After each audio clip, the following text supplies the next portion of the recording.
애덤 스미스는 고대 그리스의 여러 공화국, 특히 아테네의 일반적인 재판소들은 무질서한 집단으로 구성되어 있었기 때문에 그들은 때로는 제멋대로, 때로는 소란스러움과 당파심과 파벌 근성이 향하는 대로 판결을 내렸다.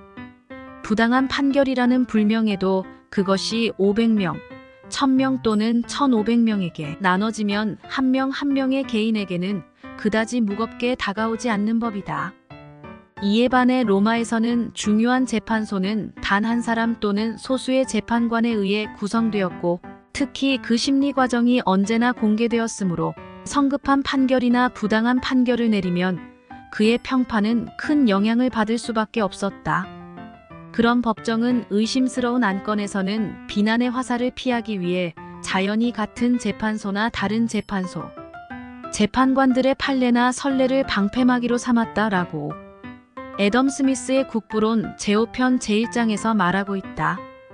일찍이 폴리비오스 등 고대 학자들과 근대 계몽주의 사상가들은 모두 로마인의 시민적 덕성이 그리스인보다 뛰어났다는 점을 역설했다. 근대 계몽주의 사상을 완성한 애덤 스미스는 그 원인으로 고대 그리스보다 로마의 사법제도가 더 뛰어났다는 점에 주목하였다. 그리스는 군중재판식의 사법제도를 운영했다. 각 부족에서 파견한 수백 명의 시민으로 재판관을 구성하였기에 재판은 당파심과 시기심, 군중선동으로 진행되었고, 바로 이런 재판을 거쳐 인류의 스승인 소크라테스는 사형을 선고받은 것이다. 이에 반해 로마는 전문재판관 제도를 채택하였다.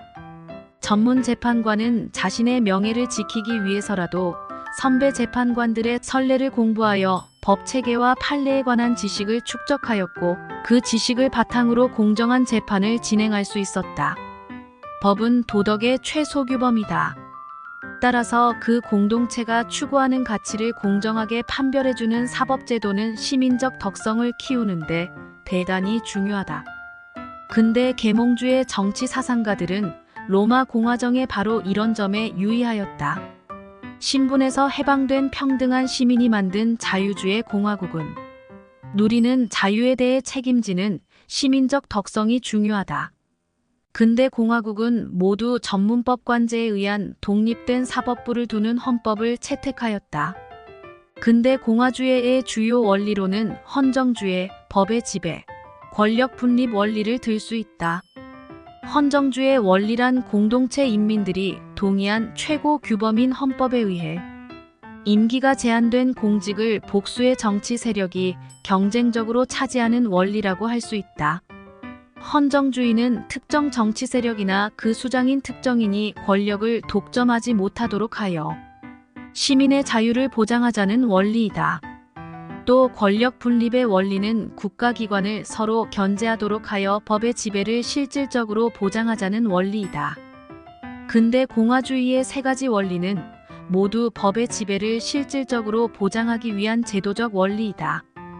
법의 지배는 근대 이전 인류 역사에 계속되어 온 사람에 의한 지배, 즉 신분 권력 집단의 자의적 지배를 막아 인민의 자유를 보장하는 원리이다.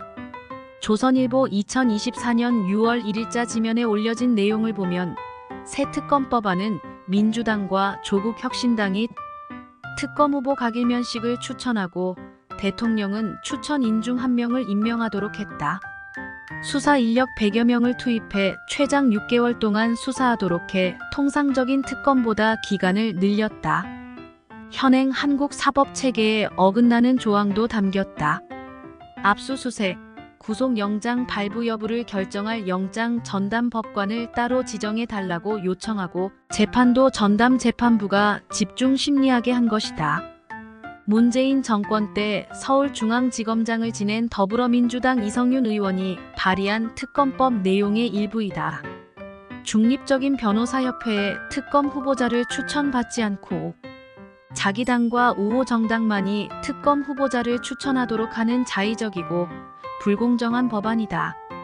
특히 입법부 다수당이 영장 전담 법관과 재판부를 따로 지정하겠다는 것은 근대 공화주의의 근간인 권력 분립을 정면으로 부정하는 반헌법적인 전체주의적 법안이다.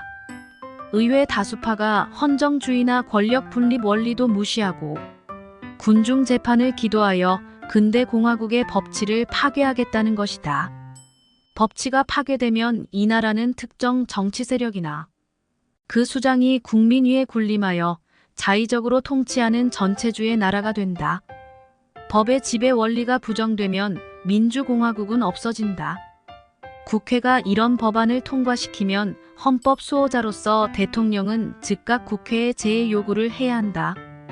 또 다른 헌법 수호기관인 헌법재판소는 심판 청구가 오면 이런 반헌법적 특검법을 즉각 위헌 심판해야 한다. 나아가 정부는 특정 정당이 이런 반헌법적 행위를 계속하면 헌법 제8조 사항에 의해 위헌 정당 해산을 제소하고 헌재는 즉시 해산을 심판해야 한다.